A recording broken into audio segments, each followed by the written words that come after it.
Good morning friends, I am Lokesh Prajapat.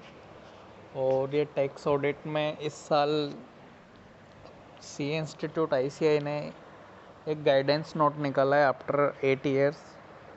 तो वो guidance note में जो जो नए क्लोजेज ऐड हुए हैं उनके बारे में डिटेल में दिया हुआ है, वो अपन डिस्कस करने वाले हैं। क्लोज 41 से लेके 44 तक।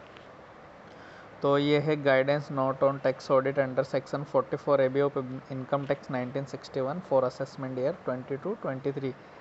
ये क्लोज इसी साल से एप्लीकेबल हुआ है। तो अभी बहुत सारे कन्फ्यूजन्स वगैरह है लोगों को, तो उसको लेके ही अपन ये लास्ट के 4 क्लोज है 41, 42, 43 और 44 डिस्कस करने वाले हैं यहाँ पे। तो अपन 41 क्लोज से चालू करते हैं।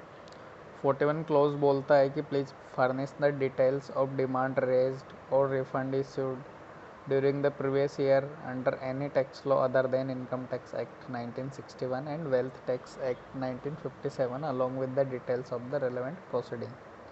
इसमें कैसा है कि इनकम टैक्स रिफंड के अलावा आपको कहीं से भी कुछ रिफंड आया, जैसे ड्यूटी ड्रॉबैक का रिफंड हुआ, जीएसटी का रिफंड हुआ और अदर कोई कस्टम लो या कुछ भी जो रहेगा उसका रिफ़ंड हुआ, तो वो आपको यहाँ पे रिपोर्ट देना है उसका। और इसमें अगर आपको कुछ ड्यूरिंग द ईयर कुछ नोटिस वगैरह आया है, सोकोज नोटिस, तो वो भी आपको यहाँ पे देना है। इसका आप देखोगे 79.3 करके ये इसमें जो फॉर्मेट दिया हुआ है, इस फॉर्मेट में आपको रिपोर्ट करना है कि फर्स्ट सीरियल नंबर है फाइनेंशियल ईयर जिससे आपका डिमांड और रिफ़ंड रिलेट करता है, financial year to which the demand refund relates, name of the applicable act. अगर जिस एक्ट में आपको सपोज जीएसटी एक्ट के अंदर आया है डिमांड वगैरह रिफ़ंड वगैरह, प्लस आपको कस्टम लॉ के अंदर आया है, तो आपको यहाँ पे मेंशन करना है डिमांड और रिफ़ंड ऑर्डर का नंबर लिखना है कि डिमांड और रिफ़ंड ऑर्डर नंबर क्या था, कौन से डेट को डिमांड या रिफ़ंड इश्यू हुआ या रेज हुआ डिमांड, और कौन सी डेट कितना अमाउंट आपको इश्यू हुआ, और कुछ अगर रिमार्क दिया हुआ है तो वो रिमार्क आपको यहाँ पे मेंशन करना है। अब अपन नेक्स्ट 42 वाले क्लोज पे आते हैं जो बहुत इम्पोर्टेंट है। 42 क्लोज की कंडीशन है कि whether the assessee is required to furnish statement in the form of 61 और 61A और 61B। If yes then please furnish the in the following format. तो इसमें क्या है कि पहले अपन ये समझते हैं कि फॉर्म 61, 61A एंड 61B भरता कौन है। तो अपन एक बार गो थ्रू कर लेते हैं। फॉर्म 61 किसको भरना रहता है? Form 61 is to be filed by certain person who have received any declaration in the form of 60, form number 60. Person who have to file form 16 for 61 are person referred to in, ये rule वाले हैं। Plus इसमें कुछ conditions दी हुई है कि अगर ये कंडीशंस आप फुलफ़िल करते हो तो आपको ये फॉर्म 61 फाइल करना है। फॉर्म 61 में अपन देख लेते हैं। Person raising bill in respect of payment made in case for amounting exceeding ₹50,000 to a hotel और रेस्टोरेंट। अगर आपने 50,000 या उससे ज़्यादा केस पे किया है होटल और रेस्टोरेंट में, तो आपको भरना कंपलसरी है। Person raising bill in connection with foreign travel और purchase of foreign currency payment for which payment is made in case. अगर आपने फॉरेन ट्रेवल वगैरह का पेमेंट केस में किया है 50,000 से ज़्यादा, तो भी आपको भरना कंपलसरी है। और इसके बाद है सेल और परचेज ऑफ गुड्स और सर्विस अदर देन स्पेसिफाइड। तो उसके अलावा अगर आप 2 लाख रुपए से ज़्यादा का ट्रांजैक्शन कर रहे हो तो उसके लिए भी आपको ये फॉर्म 61 फाइल करना है। 61A और B अपन देखते हैं। 61A और B क्या बोलते हैं? इन्होंने रूल के अंदर दिया हुआ है कि कौन कौन से लोगों को ये फाइल करना है। इसमें भी 61B भी रूल के अंदर दिया हुआ है कि कौन से किस पर्सन को क्या फाइल करना है। इसका ड्यू डेट भी देख लेते हैं। फॉर्म 61 जो है उसका ड्यू डेट है 61 का है 31 अक्टूबर, और 61A का है 31 मई, और 61B का है 31 मई। ओके, तो इसमें अपने को क्या क्या रिपोर्टिंग पार्ट अपन डिस्कस कर रहे थे, तो क्या क्या रिपोर्टिंग पार्ट अपने को एप्लीकेबल होगा। Income tax department reporting entity identification number plus type of form, आप कौन सा फॉर्म भरने वाले हो, ड्यू डेट उसका क्या है और कौन सी डेट को आप फर्निश कर रहे हो। यहाँ पे जो जो डिटेल्स आपके फॉर्म में इंफॉर्मेशन है वो जो जो आपको भरनी है वो, और कुछ डिटेल्स जो रिपोर्टेबल नहीं है उनसे रिलेटेड तो उसका भी डिटेल। तो ये अपना क्लोज 42 कंप्लीट हुआ। अभी अपन क्लोज 43 देखते हैं। क्लोज 43 में अपन देखते हैं तो इसमें दिया हुआ है कि वेदर द असेसी और इट्स पेरेंट एंटिटी और alternate reporting entity is liable to furnish the report as refer to in subsection 2 of section 286। अगर अबाउ इन्फॉर्मेशन येस में रहेगी तो अपने को ये 4 इन्फॉर्मेशन और डालनी पड़ेगी। 286 2 क्या बोलते हैं वो मैं थोड़ा आपको ब्रीफ करता हूँ।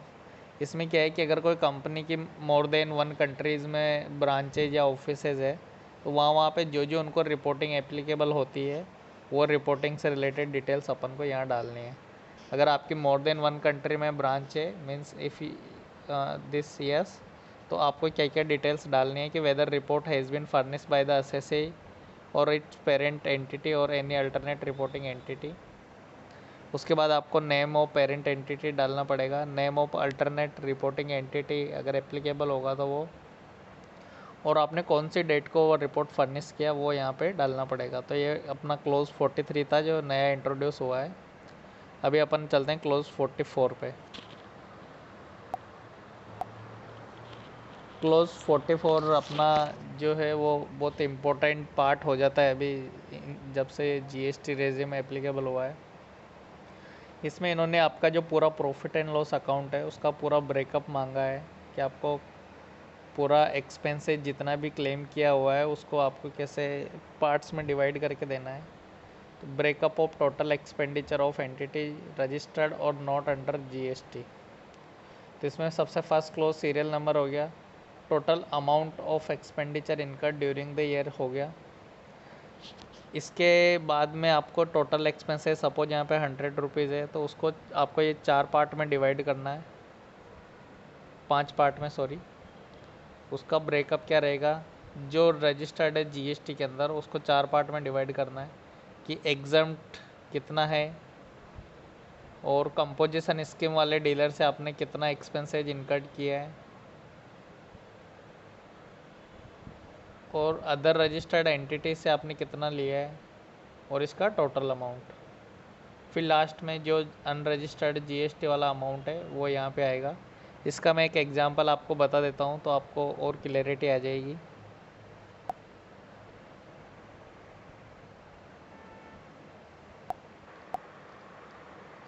ये क्लोज 44 से रिलेटेड अपन एक एग्जांपल देखते हैं यहाँ पे कि आपको कैसे प्रेजेंटेशन करना है क्लोज 44 का फॉर्म 3CD के अंदर।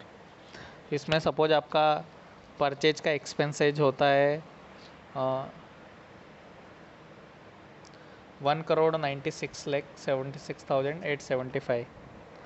तो आपने कंपोजिशन वाले डीलर से अगर ख़रीदा है कि 1,20,000 रुपये का माल आपने कंपोजिशन वाले डीलर से ख़रीदा है प्लस 1,84,84,56,000 का आपने अदर रजिस्टर्ड पर्सन से ख़रीदा है, तो टोटल आपने पेमेंट कितना किया इतना, प्लस आपने अनरजिस्टर्ड से कितना ख़रीदा that amount should be entered here. इसके बाद आपने जैसे ट्रैवलिंग एक्सपेंसेज हुआ, ट्रैवलिंग में कितना एक्सपेंसेज हुआ, आपने एग्जाम्प्ट वालों से कितना लिया है और अनरजिस्टर्ड से कितना लिया है तो वो और टोटल अमाउंट अनरजिस्टर्ड का इधर आ जाएगा। सेम चीज़ ऑफिस एक्सपेंसेज हो गया आपका, रिपेयर मेंटेनेंस हो गया, इंटरेस्ट एक्सपेंसेज हो गया, लोकल कन्वेंस हो गया, आपका commission, festival expenses, business promotion, capital expenditure सारा हो गया। तो इसमें क्या होगा, टोटल अमाउंट रिपोर्टिंग अमाउंट जो रहेगा उसमें आपका पीएनएल का टोटल एक्सपेंसेस का अमाउंट आ जाएगा, प्लस इसमें सेकंड वाले कॉलम में जीएसटी से एग्जम्प्ट एक्सपेंसेज आ जाएगा। थर्ड वाला जो रहेगा कंपोजिशन का टोटल हो गया, फिर ये फोर्थ वाला जो हो गया रजिस्टर्ड एंटिटीज़ का टोटल हो गया। ऐसा करके आपको क्लोज 4 के अंदर रिपोर्टिंग करना है जीएसटी का। Thank you so much. अगर आपको ये पसंद आया हो तो लाइक और सब्सक्राइब और शेयर ज़रूर करें। Thank you so much. Bye.